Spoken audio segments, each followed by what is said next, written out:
শীতকালের এই পাটিসাপটা পিঠে খেতে আমাদের সবারই খুব ভালো লাগে, কিন্তু এটা খুবই সহজ পদ্ধতিতে কিভাবে বানানো যায় সেটাই আমি আজকে আপনাদের সঙ্গে শেয়ার করলাম।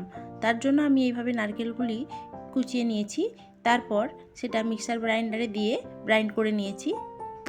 একটা কড়াই বসিয়ে দিয়েছি গ্যাসে, তারপর নারকেল কুড়োগুলো দিয়ে দিলাম। এইভাবে আপনারাও একবার বাড়িতে বানিয়ে দেখুন, কত সুন্দর লাগে খেতে।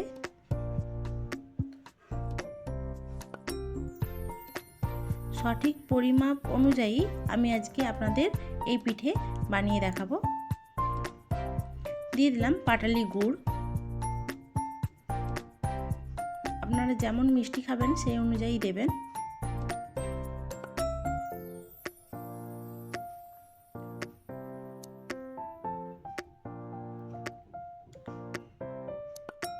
একটু নেড়ে চেড়ে নিচ্ছি। তারপর দিয়ে দেব কনডেন্স মিল্ক। এটা আপনারা চাইলে দিতেও পারেন, নাও দিতে পারেন, কিন্তু এটি দিলে স্বাদটি খুব ভালো আসে।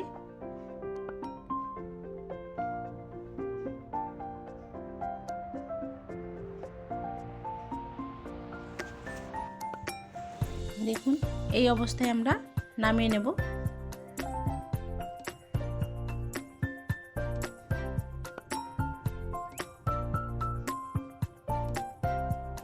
এরকমই মাখা সন্দেশের আকারে চলে আসবে।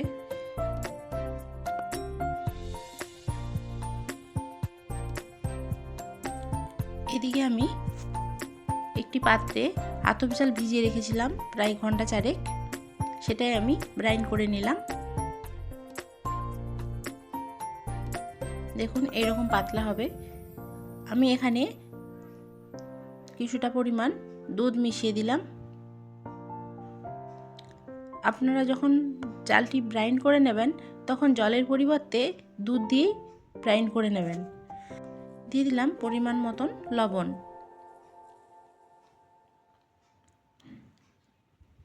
তারপর আমি তাওয়া গরম করে একটা একটা করে পিঠে করে নেব। বন্ধুরা, এই চালের ব্যাটারের সঙ্গে আপনারা 2 চামচ পরিমাণ ময়দা মিশিয়ে দেবেন,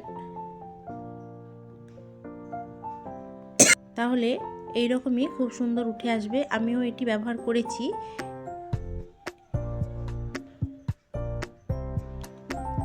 খুব সহজেই তাওয়া থেকে তাহলে রুটিটি উঠে আসবে। আমি এটি ময়দা ছাড়াই করে নিচ্ছি।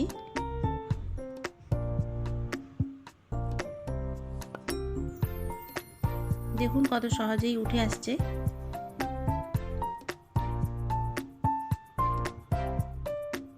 প্রত্যেকটি আমি এভাবেই বানিয়ে নেব। আর আমি এটি তেজপাতা নিয়েছি, তেজপাতার সাহায্যে এটা চাড়িয়ে নিচ্ছি। যেহেতু এটি চালের, তাই এটি ঢাকা দিতে লাগে সেদ্ধ হওয়ার জন্য। এইভাবেই রুটিটি দেখুন উঠে আসবে, কড়া থেকে সহজেই উঠে আসবে।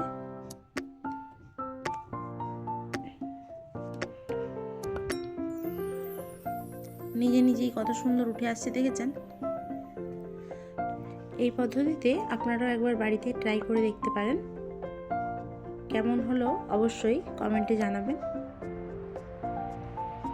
এই চালের ব্যাটারের সঙ্গে অবশ্যই 2 চামচ পরিমাণ আপনারা ময়দা মিশাবেন।